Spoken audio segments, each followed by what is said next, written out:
तो आ गए आप लोग, आप ही का वेट कर रहा था। हेलो गाइस, आप लोगों का स्वागत है मेरे लर्निफाई चैनल पे। मेरा नाम है गगन बाबा और मैं आपको कराने वाला हूँ accounting for partnership firms fundamental. आप सभी लोगों से एक रिक्वेस्ट है कि प्लीज़ अपने नोट्स साथ साथ बनाइए, क्योंकि आपको ये एग्जाम के टाइम में बहुत हेल्प करने वाले हैं। तो चलिए आज की इस वीडियो को शुरू करते हैं। Let's begin. तो जो सेक्शन 4 है इंडियन पार्टनरशिप एक्ट 1932 का, उसमें हमें डेफिनेशन दे रखी है पार्टनरशिप की।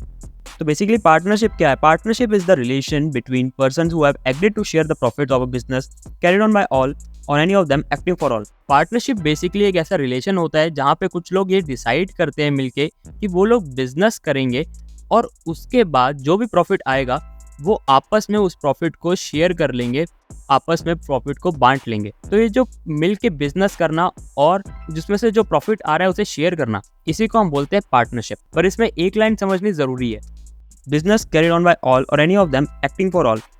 इसका मतलब है कि अगर सभी पार्टनर्स बिजनेस में काम कर रहे हैं तो प्रॉफिट हम सभी को बांटेंगे, और अगर कुछ पार्टनर्स एक्टिव है और कुछ पार्टनर्स एक्टिव नहीं है, मतलब कुछ पार्टनर्स काम कर रहे हैं और कुछ पार्टनर्स काम नहीं कर रहे, तो भी जो प्रॉफिट आएगा बिजनेस में वो हम सभी पार्टनर्स को देंगे, क्योंकि वो पार्टनरशिप उनके साथ हमारा एग्रीमेंट हो चुका है, वो हमारे पार्टनर्स हैं, तो प्रॉफिट सभी पार्टनर्स में बंटता है, ठीक है, शेयर होता है। अब कुछ ऐसे भी लोग हैं जो पार्टनर्स नहीं बन सकते, जिन्हें हम पार्टनरशिप एग्रीमेंट में नहीं ले सकते। फर्स्ट है माइनर, एक ऐसा पर्सन जिसकी एज 18 से कम है, उसे हम पार्टनर नहीं बना सकते। बट इन केस अगर वो पार्टनर बना हुआ है तो हम उसे सिर्फ प्रॉफिट्स में अपना पार्टनर मानेंगे, लॉसेस में नहीं। मतलब जब फर्म को प्रॉफिट होगा तो वो प्रॉफिट का शेयर हम उस पार्टनर को दे देंगे, और लॉसेस में हम उससे कोई भी लॉस रिकवर नहीं करेंगे उस माइनर पार्टनर से। पर्सन ऑफ अनसाउंड माइंड, अब एक ऐसा पर्सन जिसकी मेंटल कंडीशन सही नहीं है कि वो डिसीजन ले पाए, तो उसे भी हम अपनी पार्टनरशिप में इंक्लूड नहीं कर सकते, उसे भी हम पार्टनर नहीं बना सकते। Third, disqualified by law. अब एक ऐसा पर्सन जिसे लॉ ने ही डिस्क्वालीफाई कर दिया, मना कर दिया कि हम इसे कहीं भी पार्टनर नहीं बना सकते, या वो पार्टनर बन ही नहीं सकता, जैसे कोई भी क्रिमिनल हो गया, थीव हो गया। तो शायद आप सभी के मन में एक सवाल आ रहा होगा कि एक फर्म में कितने मैक्सिमम पार्टनर्स बन सकते हैं। नहीं आ रहा था ना सवाल, नहीं आ रहा था ना ऐसा सवाल, मुझे पता है यार। As per rules 10 of companies miscellaneous rules 2014, अब इसके अकॉर्डिंग एक बिजनेस या फर्म में 50 पार्टनर्स ही हो सकते हैं और मिनिमम 2 पार्टनर हो सकते हैं। तो मैक्सिमम कितने पार्टनर हो सकते हैं, ये सब भी आपको याद करना बहुत ज़्यादा इंपॉर्टेंट है, क्योंकि ये एग्जाम में आ सकते हैं। अब समझते हैं एग्रीमेंट। 2 तरह के एग्रीमेंट होते हैं, एक ओरल एग्रीमेंट, एक रिटन एग्रीमेंट। जो ओरल एग्रीमेंट है वो हमें नाम से ही समझ आ रहा है कि जो हमने बोल के एग्रीमेंट करा है, और जो रिटन एग्रीमेंट है वो ऑन पेपर होता है, मतलब एक डॉक्यूमेंट होता है, रिटन डॉक्यूमेंट होता है, और उस रिटन एग्रीमेंट को हम पार्टनरशिप डीड भी कहते हैं। तो चलिए इसकी डेफिनेशन से समझते हैं। Partnership deed is the written document because it outlines the terms and condition of the partnership in a written format sign by all partners involve. मतलब पार्टनरशिप डीड एक रिटन एग्रीमेंट है, जैसे कि मैंने आपको बताया, ये आउटलाइन करते हैं टर्म्स एंड कंडीशन जो भी पार्टनरशिप की है, और इस पार्टनरशिप डीड को सभी पार्टनर्स साइन करते हैं। टर्म्स एंड कंडीशन से मतलब है जैसे इस पार्टनरशिप डीड में ये मेंशन होगा कि किस पार्टनर को इंटरेस्ट ऑन कैपिटल कितना मिलेगा। इसमें ये भी लिखा होगा कि जो ड्राइंग्स पार्टनर करेंगे उसमें हम उनसे कितना इंटरेस्ट चार्ज करेंगे, मतलब इसमें इंटरेस्ट ऑन ड्राइंग्स भी मेंशन होगा। और जो फर्म या बिजनेस प्रॉफिट अर्न करेगी वो किस रेशो में शेयर होगा, डिवाइड होगा, वो भी रेशो इस पार्टनरशिप डीड में दी गई होगी। किस पार्टनर को कितनी सैलरी मिलनी है, बोनस मिलना है, कमीशन कितनी देनी है किस पार्टनर को, ये सब इसमें डिसाइड होता है। और उसके बाद ये डॉक्यूमेंट बनने के बाद सभी पार्टनर्स इस पे साइन करते हैं, और इसी के अकॉर्डिंग सभी पार्टनर्स को प्रॉफिट में से शेयर मिलता है, इंटरेस्ट ऑन कैपिटल मिलता है, सैलरी मिलती है, वो सब इसी के अकॉर्डिंग मिलती है। तो ये था पार्टनरशिप डीड। पर भाई आपके मन में एक और सवाल आ रहा होगा कि अगर पार्टनरशिप डीड नहीं हुई तो क्या होगा? तो चलिए देखते हैं फटाफट। तो पहला रूल समझने के लिए आपको पहले ये समझना होगा कि कैपिटल होता क्या है। देखो, कुछ लोगों को पता होगा कि कैपिटल क्या होता है, पर जिनको नहीं पता उनको मैं बता देता हूँ कि कैपिटल, अगर हम सिंपल वर्ड में बोले तो ये एक ओनर की इन्वेस्टमेंट होती है जो वो अपने बिजनेस में करता है। तो ओनर की इन्वेस्टमेंट को बेसिकली कैपिटल बोला जाता है। और जब पार्टनर्स, या हम उन्हें ओनर्स भी कह सकते हैं, जब वो बिजनेस में कैपिटल डालते हैं तो उसके बदले बिजनेस उन्हें इंटरेस्ट देता है, तो उसे हम इंटरेस्ट ऑन कैपिटल बोलते हैं, जो उन पार्टनर्स को मिलता है। तो अगर हमारे पास पार्टनरशिप डीड नहीं है तो जो फर्म है, जो बिजनेस है, वो इंटरेस्ट ऑन कैपिटल भी किसी पार्टनर को नहीं देने वाला है, जो भी कैपिटल डाली है पार्टनर्स ने बिजनेस में। मतलब ये कुछ रूल्स हैं, वो हमें तब फॉलो करने हैं जब हमारे पास पार्टनरशिप डीड नहीं बनाई हुई पार्टनर्स ने। सेकंड। देखो सेकंड रूल के लिए भी हमें पहले ड्राइंग समझनी ज़रूरी है। देखो जब पार्टनर अपने पर्सनल यूज़ के लिए फर्म से पैसे लेता है, बिजनेस से पैसे लेता है, तो उसे हम बोलते हैं ड्राइंग्स। जब लिखा आ जाए वर्ड पर्सनल यूज़ तो हम उसे ड्राइंग्स मानेंगे कि पार्टनर ने ड्राइंग करी है, अपने बिजनेस से पैसे लिए। समझ में आया? तो जब पार्टनर पैसे लेगा बिजनेस से तो उस ड्राइंग के ऊपर जो उसने बिजनेस में से करी है उसके ऊपर पार्टनर इंटरेस्ट देगा बिजनेस को, तो उसी इंटरेस्ट को इंटरेस्ट ऑन ड्राइंग बोला गया। अब जो ये इंटरेस्ट का रेट होता है ये डिसाइड होता है पार्टनरशिप डीड में, बट जब हमारे पास पार्टनरशिप डीड है ही नहीं तो हमें कैसे पता लगेगा कितना इंटरेस्ट देना है बिजनेस को। इसलिए कोई भी इंटरेस्ट ऑन ड्राइंग कोई भी पार्टनर नहीं देने वाला है बिजनेस को। देखो ये रूल ध्यान से समझना, इसके बारे में आपसे पूछा जा सकता है एग्जाम में। पार्टनर बेसिकली कई बार लोन भी देता है अपने ही बिजनेस को, फर्म को।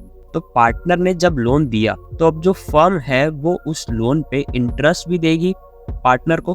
तो जो वो इंटरेस्ट रेट है वो डिसाइडेड होता है हमारे पार्टनरशिप एग्रीमेंट में, मतलब पार्टनरशिप डीड में। बट जब हमारे पास पार्टनरशिप डीड नहीं है तो हमारे पास वो इंटरेस्ट रेट भी डिसाइड नहीं हुआ होगा। तो अब इसके लिए रूल ये कहता है कि फर्म को 6% पर एनम इंटरेस्ट रेट देना पड़ेगा उस लोन पे जो बिजनेस ने लिया है पार्टनर से, अगर पार्टनरशिप डीड नहीं है तो। आई होप आपको ये पॉइंट्स क्लियर हुए होंगे। Profit and losses to be shared equally. अब देखो एक प्रॉफिट शेयरिंग रेशियो हमें क्वेश्चन में आप लोगों को प्रोवाइडेड होगी, ठीक है। उस प्रॉफिट शेयरिंग रेशियो के अकॉर्डिंग ही आप लोगों को पार्टनर्स को प्रॉफिट देना है, ठीक है। मतलब पार्टनर्स को प्रॉफिट मिलता है उस प्रॉफिट शेयरिंग रेशियो के अकॉर्डिंग। पर अगर हमारे पास डीड नहीं है तो प्रॉफिट शेयरिंग रेशियो भी नहीं है हमारे पास। तो अब सवाल ये आता है कि बिजनेस ने प्रॉफिट तो अर्न कर लिया, अब प्रॉफिट बटेगा कैसे? मतलब कौन सी रेशियो में किस पार्टनर को कितना प्रॉफिट मिलेगा? सपोज करते हैं 3 पार्टनर है ए बी सी। अब ए जो है वो कहता है कि मैं सबसे ज्यादा काम करता हूँ तो मुझे प्रॉफिट अब ज्यादा मिलना चाहिए, ठीक है। बी कह रहा है कि सी जो पार्टनर है वो कम काम करता है हम सबसे, तो इसे सबसे कम प्रॉफिट मिलना चाहिए। तो भाई ऐसे तो आपस में कंफ्लिक्ट हो जाएगा और वो बिजनेस कर ही नहीं पाएंगे आपस में। तो इसके लिए जो रूल है वो ये है कि जो भी बिजनेस में प्रॉफिट हो रहा है वो तीनों पार्टनर्स को इक्वली बांट दिया जाएगा। मतलब जितने भी पार्टनर्स हैं उन्हें वो प्रॉफिट इक्वली मिलेगा।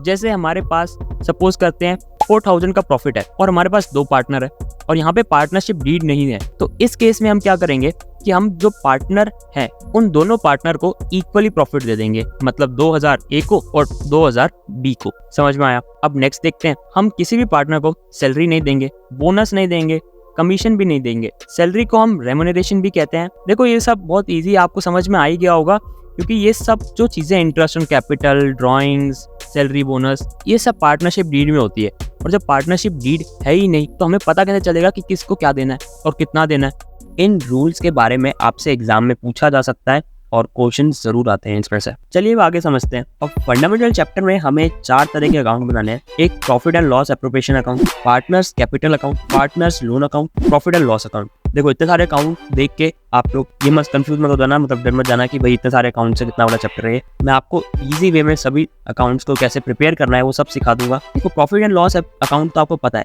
कि कैसे बनाना है, आप 11th में बना चुके हो। जो आपके लिए नया अकाउंट है वो है profit and loss appropriation account. पहले आज इस वीडियो में इसे समझते हैं और फिर इस वीडियो को एंड करते हैं। P&L appropriation account. अब एप्रोप्रिएशन का मतलब होता है डिस्ट्रीब्यूशन। तो ये अकाउंट इसलिए प्रिपेयर करा जाता है कि बिजनेस ने अपने पार्टनर्स को किस तरह से प्रॉफिट डिस्ट्रीब्यूट करा है, ठीक है। ये दिखाने के लिए ये अकाउंट को प्रिपेयर करा जाएगा कि पार्टनर्स के बीच में किस तरह से प्रॉफिट को डिस्ट्रीब्यूट करा है, बांटा है प्रॉफिट।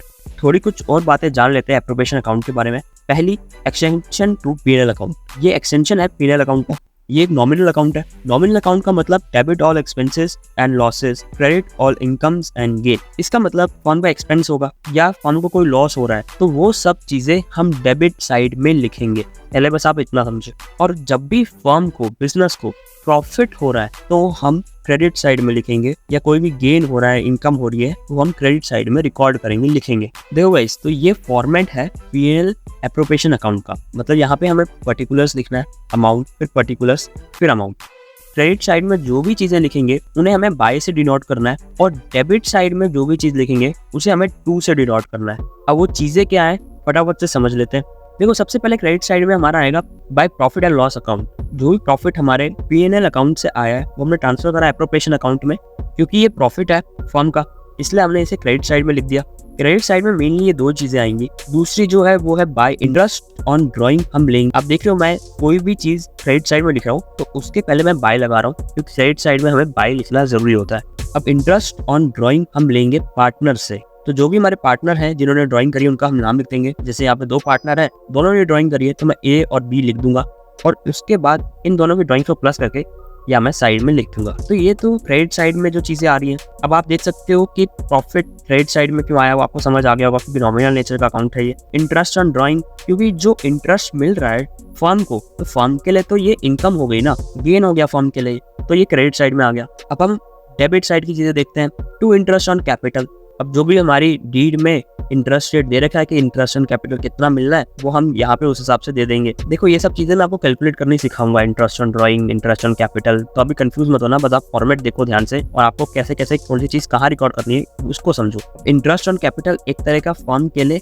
एक्सपेंस हो गया, ठीक है, खर्चा हो गया, तो वो हम डेबिट साइड में रिकॉर्ड कर रहे हैं। टू सैलरी, बोनस, कमीशन, अब ये भी फर्म के लिए एक्सपेंस है, तो debit all expenses and income, ये हमारा नॉमिनल नेचर का रूल है, तो इसलिए हमने डेबिट साइड में लिखा सैलरी, बोनस, कमीशन को। रिजर्व भी हमारा डेबिट साइड में आएगा। और लास्ट में टू डिविजिबल प्रॉफिट। अब ये जो डिविजिबल प्रॉफिट होता है, ये वो वाला प्रॉफिट है कि जब हमने इंटरेस्ट ऑन कैपिटल दे दिया है पार्टनर को, हमने सैलरी, बोनस, कमीशन भी दे दिया है पार्टनर्स को, हमने कोई रिजर्व बनानी थी वो भी बना दिया है, इंटरेस्ट ऑन कैपिटल भी दे दिया है, तो बेसिकली बाद में जो प्रॉफिट बच जाता है ये सब चीजें देने के बाद, उससे हम बोलते हैं डिविजिबल प्रॉफिट, जो हम पार्टनर्स के बीच में बांटते हैं उन्हीं की प्रॉफिट शेयरिंग रेशियो में। और बाद में हम अकाउंट्स को क्लोज कर देंगे कुछ इस तरह।